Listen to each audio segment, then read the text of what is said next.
تانیہ جو کہ اپنی چالوں میں کچھ حد تک کامیاب ہوتی ہوئی نظر آ رہی ہے، اس کو اب لگ رہا ہوتا ہے کہ میری منزل بس تھوڑے سے ہی فاصلے پر ہے۔ وہ نایاب کو اپنے راستے سے ہٹانے کے لیے مزید مشکلات میں گھیر لے گی اور وہ بے وقوف اس کی باتوں میں آ بھی جائے گی۔ تانیہ جمیلہ سے نایاب کو کال کروا کے کہے گی کہ میں بالکل گھر میں اکیلی ہوں اور گھر والے کہیں باہر گئے ہوئے ہیں، اگر تم اپنے بیٹے حیدر سے ملنا چاہ رہی ہو تو آ جاؤ۔ اور نایاب، جس کو پورے ڈرامے میں بے وقوفیاں کرنے کے علاوہ اور کوئی کام ہی نہیں ہے، ایک بار پھر بے وقوف بن کے وہ جمیلہ کی باتوں میں آ جائے گی۔ اس کی دادی اس کو جانے نہیں دے گی، لیکن وہ اپنی دادی کو مجبور کر لے گی کہ میں ایک ماں ہوں اور مجھے اپنے بیٹے سے ملنے کے لیے بہت دل کر رہا ہے۔ اس کی دادی بھی اپنے دل کے ہاتھوں مجبور ہو کر نایاب کو جانے کی اجازت دے دے گی، اور جب نایاب چلی جائے گی تو وہاں پر ایک اور مصیبت اس کے سامنے آن کھڑی ہو جائے گی، کیونکہ اس کا وہاں پر جانا زاویار کو بہت زیادہ برا لگ جائے گا، اور زاویار کے گھر والے نایاب کی دوبارہ اچھی خاصی بے عزتی کر کے گھر سے نکال دیں گے۔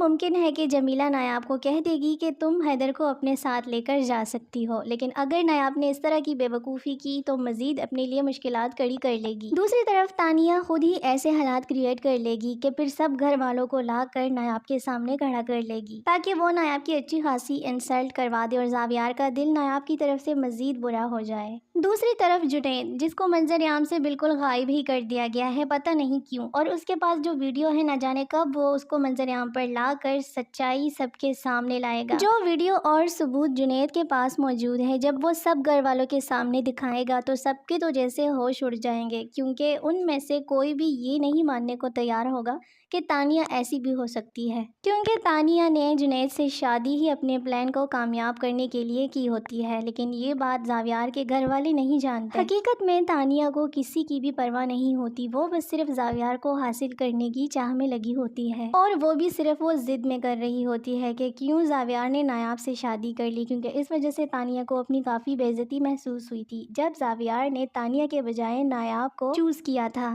دوسری طرف نایاب کے بھائی اور بھابھی اب نایاب کو فورس کریں گے کہ اب تم زاویار سے خلا لے لو۔ نایاب جو کہ بہت زیادہ بزدل ہوتی ہے، وہ اپنے لیے فیصلہ ہی نہیں کر پائے گی، اور وہ اپنے بھابھی اور بھائی کو کہے گی کہ مجھے اب زاویار کے ساتھ رہنے یا نہ رہنے پر کوئی فرق نہیں پڑتا۔ دوسری طرف اس ڈرامے کے ڈیلی کے ویورز اب اس ڈرامے کا اینڈ دیکھنا چاہ رہے ہیں، کیونکہ ویورز کا کہنا ہے کہ اب مزید صرف اور صرف اس ڈرامے کو کھینچا جا رہا ہے، لیکن وہ دیکھنے کے لیے پھر بھی بےتاب ہوتے ہیں کیونکہ انہوں نے اینڈ کو جاننا ہوتا ہے۔ اپنی بھی قیمتی رائے کا اظہار ضرور کیجیے کہ آپ کو کیا لگتا ہے ڈرامے کے اینڈ پر کیا ہوگا، اور اسی طرح کی اپڈیٹڈ ویڈیوز دیکھنے کے لیے میرے چینل کو سبسکرائب کر کے بیل آئیکن کو ضرور پریس کریں، تاکہ میری ہر نئی آنے والی ویڈیو آپ لوگوں تک بآسانی اور بر وقت موصول ہوتی رہے۔ ملتے ہیں اگلی ویڈیو میں، تب تک کے لیے اپنا بہت سارا خیال رکھیے، مجھے دعا میں یاد رکھیے۔ اللہ حافظ۔